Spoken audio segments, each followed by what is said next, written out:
about it? Or are you more excited about it, or is it like excitement and frustration?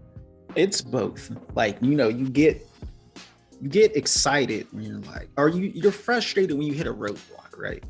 You're going through the production, you're editing, you're like, why ain't this video uploading to YouTube? Yeah. And it's frustration, right? And then you're like, you do whatever you got to do to figure out the problem.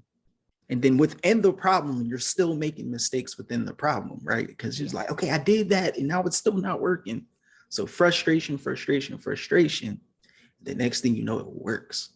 You know what I mean? It's so fulfilling, right?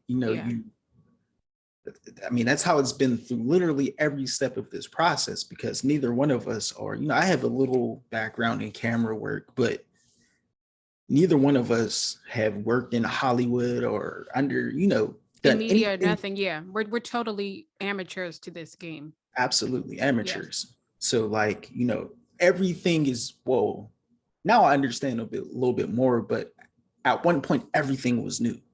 Right. And when something's new, if you buy a new shirt, it's a little stiff, it don't feel right. You got to break it in, you got to work it a little bit. And within that breaking in, it's all frustration because it's just not comfortable. The armpit is a little bit saggy, just trying to like work it into you. And then you finally break it in and it's comfort. It's you're satisfied. You're happy with your work.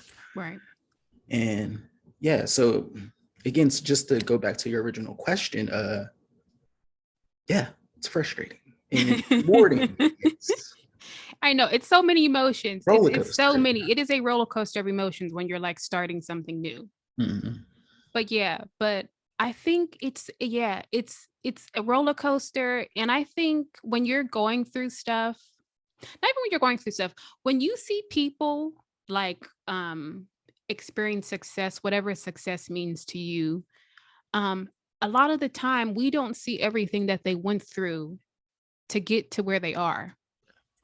You're either meeting them whenever they've, made it, whatever you consider making it, or like on social media, everyone is not posting the process of what they're going through, whether it's personal or professional, anything, but the process really is most of the thing. Whatever the thing is that you're doing, most of the thing is the process.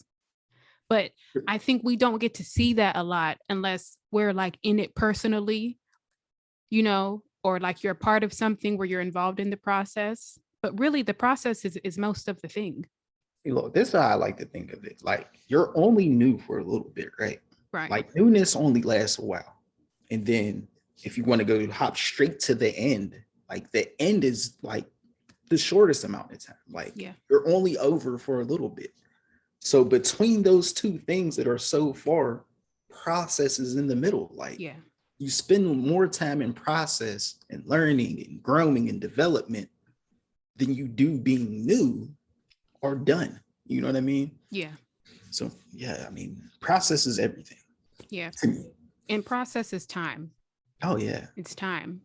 Again, yeah. Yeah. And I think that's like another part of the reason why I'm like so aware of time that I'm spending doing stuff. Like, like I said, even more so in the pandemic, the pandemic definitely made me value time more. Yeah. As a healthcare worker, seeing people, who have COVID and the family members, who are at home, not able to come in. Well, we're letting some in now, but for a portion of the pandemic, we weren't even letting people visit. They were visiting their loved ones through iPad. So time is important and I don't want to waste my time. Yeah. Yeah. Understandable. Yeah. But it's so crazy because it's like, why does it take something so life-changing to make you value your time more? Comfort. I feel like when nothing is happening, comfort is existed, right? You're just comfortable. Yeah. You're used to the waking up, to going to work, to the mundane day to day, right? It's comfort. Yeah. And then when something hits you that makes you uncomfortable, if you get punched in the face, a million thoughts go through your head, right? You're like, what am I going to do? Like, how am I going to fight back? It's the same thing. You know, I mean, you can't, how can you ever grow in comfortability? Yeah, you can't grow. You grow when you're under pressure or uncomfortable. Yeah, so when the absolutely. pandemic hit, made the world very uncomfortable.